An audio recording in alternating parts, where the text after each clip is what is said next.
अर्पिता की मांगे। संजय मित्तल ने उसे घर से बाहर निकाल दिया था और उसी घर के लोग उसे वापस आने को कह रहे थे। जी हाँ, वापस चलिए, नौकर अर्पिता से कहने लगा। ये कहीं सच में तो उसका वहम नहीं था। मित्तल परिवार ने सच में किसी को उसे वापस लेने भेजा था, लेकिन उस सड़ू संजय ने अभी अभी तो उसे बिना सही गलत किए का फर्क किए घर से बाहर निकाल दिया था। तो फिर उसने वापस किसी इंसान को क्यों भेजा है उसे लेने के लिए? इस ख्याल के बारे में सोचते सोचते अर्पिता जैसे वहां बर्फ की तरह जम गई थी। आपको ऐसा नहीं लगता कि संजय मुझे पसंद नहीं करते और उन्हें लगता है कि मैं अनन्या की देखभाल अच्छे से नहीं कर सकती हूँ? उन्हें कहिए कि वो किसी दूसरी नर्स को ढूंढ ले। मैं अब ये जॉब छोड़ चुकी हूँ। अर्पिता ने अपना फैसला सुनाकर दरवाजा बंद करने के लिए आगे बढ़ी। ऐसे सड़ू बॉस के साथ उसे डर था कि अगर वो अनन्या की नर्स होने की जॉब को कंटिन्यू करती तो शायद आगे इसी तरह के और ड्रामे होते। शायद उस घर में जो तूफान ही आ जाता। मिस अर्पिता, प्लीज रुकिए। नौकर को लगा नहीं था कि वो जॉब पर आने से इनकार कर देगी और इस तरह जल्दी में दरवाजा लगा लेगी। मिस अर्पिता, प्लीज मेरी बात सुनिए। बॉस ने आपको हमें वापस लाने को कहा है। वो आपकी प्रोफेशनलिज्म की कदर करते हैं और उन्हें लगता है कि अनन्या का ख्याल आपसे बेहतर और कोई नहीं रख सकता। संजय ने नौकर को अर्पिता को जल्द से जल्द आने का ऑर्डर किया था। उसे डर था कि अगर वो खाली हाथ मित्तल हाउस जाता तो कहीं संजय सर उसे भी जॉब से ना निकाल देते। जब उनका मूड खराब था तब वो मुझे एक अनप्रोफेशनल नर्स समझ रहे थे जो अनन्या का बिल्कुल भी ध्यान नहीं रख सकती, और अब जब उनका मूड ठीक है उन्हें मैं अच्छी नर्स लगने लगी। उन्होंने मुझे समझा क्या है? क्या मैं कोई खिलौना हूँ या उनकी पर्सनल नौकर जो मुझे जब चाहे तब बुला लेंगे? अर्पिता अपने हाथ फोल्ड करके गुस्से में उन्हें सवाल करने लगी। अर्पिता मित्तल हाउस में बिल्कुल भी काम नहीं करना चाहती थी, चाहे उसे वो कितनी भी ऊंची सैलरी क्यों ना दे रहे हों। वो वापस मित्तल हाउस जाकर वो रूड चेहरा नहीं देखना चाहती थी। मिस अर्पिता, आप प्लीज मान जाइए, नौकर अर्पिता से रिक्वेस्ट करते हुए कहने लगा। अर्पिता नौकर की ओर देखने लगी जो काफी डरा हुआ लग रहा था। कुछ देर सोचकर अर्पिता कहने लगी, मेरा वहां आना नामुमकिन है, मैं नहीं आऊंगी। मिस अर्पिता, मैं आपसे रिक्वेस्ट कर रहा हूँ, प्लीज मेरी बात मान लीजिए। नौकर अर्पिता से बार बार रिक्वेस्ट करने लगा ताकि वो अर्पिता को वापस चलने के लिए मना सके। मुझे अच्छे से याद है मिस्टर संजय ने मुझे जॉब से निकाल दिया था जब पिछली बार मैं वहां गई थी। अब जब वो मुझे वापस जॉब पर आने के लिए कह रहे हैं तो मैं चाहती हूँ कि वो पर्सनली मुझे बुलाने आए। ये कहकर अर्पिता को ऐसा लगने लगा जैसे उसके सीने से कोई बोझ कम हो चुका हो। अगर वो मित्तल फैमिली में वापस इस तरह चली जाती तो शायद आगे भी वो लोग उसके साथ ऐसा ही व्यवहार करते। वो अपनी इज्जत को वापस कमाना चाहती थी और उसकी हुई बेइज्जती के लिए भरपाई भी चाहती थी। क्या क्या आपने क्या कहा? बॉस यहाँ खुद पर्सनली आए आपको बुलाने के लिए? नामुमकिन, ये तो नामुमकिन है। नौकर के चेहरे का रंग मिनटों में बदल गया। वो एक इज्जतदार परिवार से था, वो क्यों एक नर्स को पर्सनली बुलाने आता? मिस अर्पिता, मैं आपकी सारी बातें मान सकता हूँ, पर ये नहीं। मैं भी आपकी हर रिक्वेस्ट मानूंगी अगर मेरी रिक्वेस्ट पूरी की जाए तो। बात पूरी होते ही अर्पिता ने जल्दी ही उसके घर का दरवाजा लगा दिया। अब हम क्या करें? वहां खड़े बॉडीगार्ड नौकर की ओर देखकर पूछने लगे। उन्हें लगा नहीं था कि अर्पिता इतनी जिद्दी होगी। वो लोग एक दूसरे की ओर हैरान होकर देखने लगे। मुझे कैसे पता होगा कि आगे क्या करना है? नौकर अपने दांत पीसते हुए कहने लगा।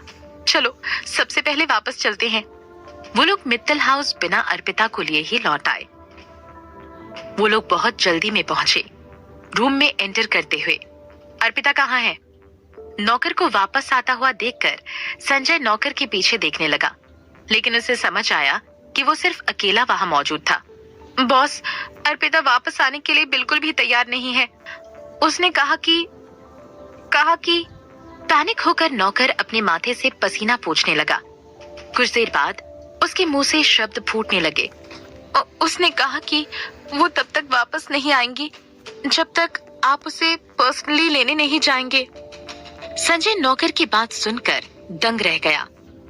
इससे पहले कि वो कुछ बोलने के लिए अपना मुंह खोलता, उसकी गोद में बैठी अनन्या, जो दरवाजे की ओर टकटकी लगाए हुए थी, उसकी आंखों से आंसुओं की धार बहने लग गई जब उसे पता चला कि उसकी प्यारी दीदी ने आने से इनकार कर दिया है।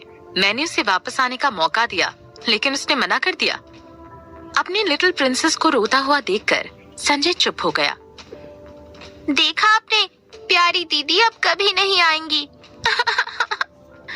अनन्या रोते हुए संजय की गोद से उठकर बेड पर जाकर बैठ गई। संजय अपने हाथों के खालीपन को अपने दिल के खालीपन से महसूस कर पा रहा था। अनन्या के चेहरे पर उदासी और निराशा छा गई थी। संजय अपने आप को संभालते हुए बेड से उठ गया। उसने अपनी शर्ट की कॉलर अपनी लंबी उंगलियों से ठीक की और नौकर को कहा, नौकर, गाड़ी तैयार करो। बॉस, आप जाना।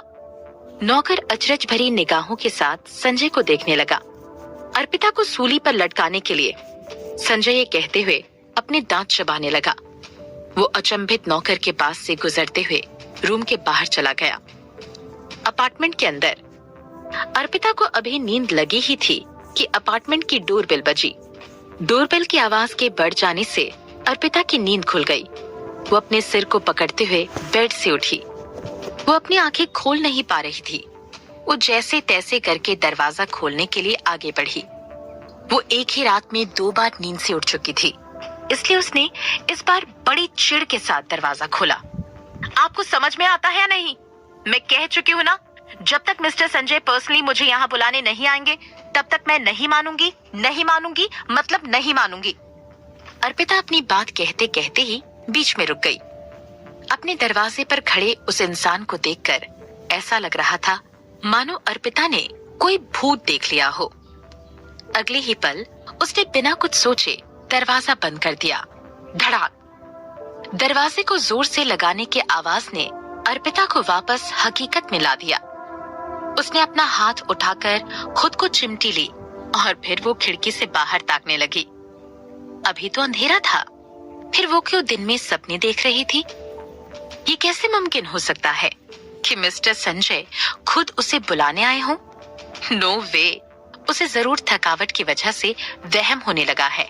हाँ, ये पक्का वहम ही है। अर्पिता ने खुद को तैयार किया और वापस हिम्मत के साथ दरवाजा खोलने लगी।